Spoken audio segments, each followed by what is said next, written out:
Magandang araw sa inyo mga sir, mga ma'am.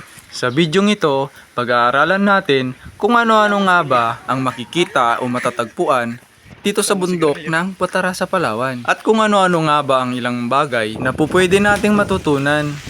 Tara at samahan nyo kaming i-explore kung ano-ano nga ba ang nilalaman ng kabundukan. Pero bago yon, shout out nga pala sa mga kapamilya ko. Diyan sa mga Madrid family, sa mga Niegas family, at sa ilang kamag-anak o mga tropa na nakakilala sa akin. Shout out sa inyong lahat. At syempre, especially doon sa mga OFW na nagpapakahirap kumayod para sa pamilya nilang naiwan dito sa Pilipinas. At syempre doon sa mga sulit na viewers, maraming salamat po sa inyo na kung hindi dahil sa inyo, hindi ko maipapaabot ang mensaheng ito. Okay, sige, proceed na tayo pagkatapos ng intro. Pahlawan yakin bilang tak pantas untuk kau. Sayang kamu jangan tolak. Okay, ayan, nandito na tayo. Ano-ano nga ba ang unang-una mong makikita kapag napunta ka sa lugar na tulad nito?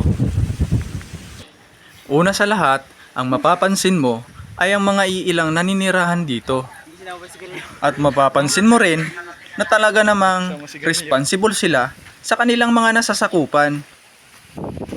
Dito nga at naaktuhan namin ang iilang pananim na prutas na kanilang ikinabubuhay.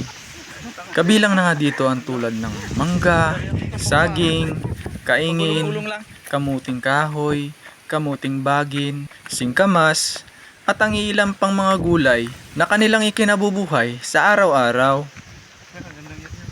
At kung magagawin naman tayo sa bandang itaas, ay ito ang mga ilang bagay na tatambad sa atin. Na talaga namang mapapamangha ka sa ganda ng tanawin. Ay wow, sunog sa araw. Pero teka lang, adjust pa natin. Yan. Malapit na tayo sa kabilang bundok.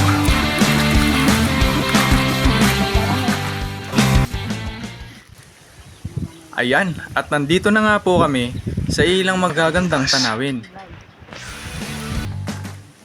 Ayan, at hanggang dito na lamang po. Maraming salamat sa inyo. Sana nag-enjoy po kayo sa panonood. Thank you!